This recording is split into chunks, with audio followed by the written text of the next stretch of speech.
it's a night where you want to come away with a win.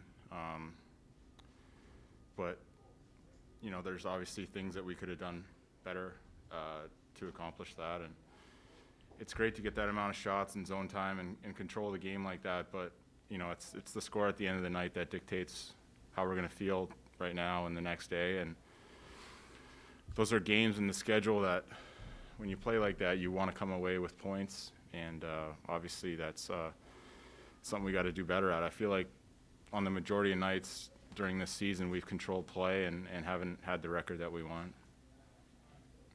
Did you find chemistry, you think, with your linemates? Looks like you guys had chances to give up a lot. Yeah, it was fun. It was, those are great players, and there's a lot of things that when you come into a line like that, I just tried to play without thinking and just tried to use my skill set to help them. 5-on-5, we didn't get anything. It looks good and everything, and a lot of shots, a lot of chances, but you'd almost rather have, a small amount of chances and a goal, and for us to come away with a point, we have to accomplish that as a line.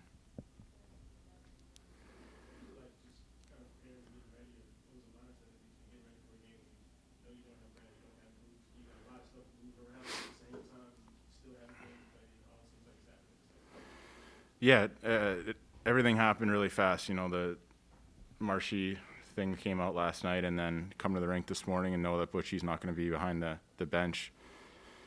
You got to adjust, and that's the world that we live in right now, and that's the season and the league that everyone in the league has to go through that at some point this year.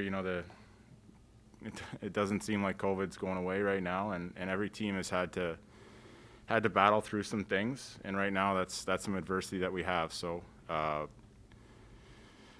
at the same time, when Bruce is behind the bench and when he's talking to us before the game, it's usually about how we're playing and what we're doing, not so much about in-game adjustments, that kind of thing. So the message stayed the same.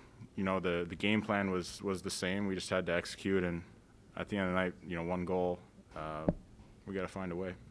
Were there things that you have to adjust on the fly, or things as a team didn't do tonight, that given that you could be facing similar concerns on Thursday, that you want to do next time to try to have a better result? I just think it's net front traffic.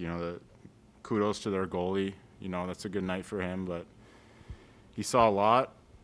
That's how they play, right? They've committed to a defensive game where they box out, they let their goalie see shots, and we didn't generate second chances and screens. I know that's cliche, but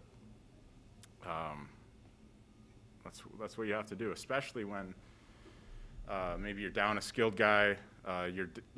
Pucks haven't gone in for us this year really at all, so you have to work for it, and you have to think lucky and put yourself in good spots, and eventually things will go in.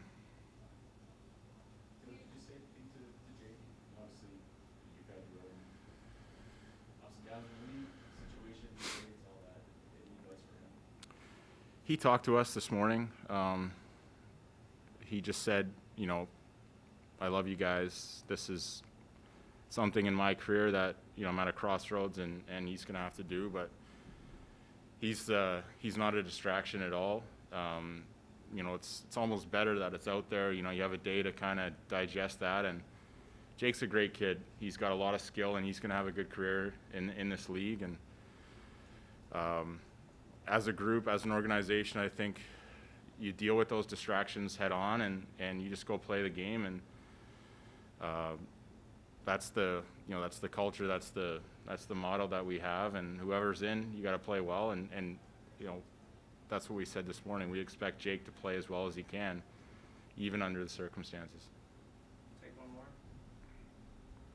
Good. Thanks, Taylor. All right.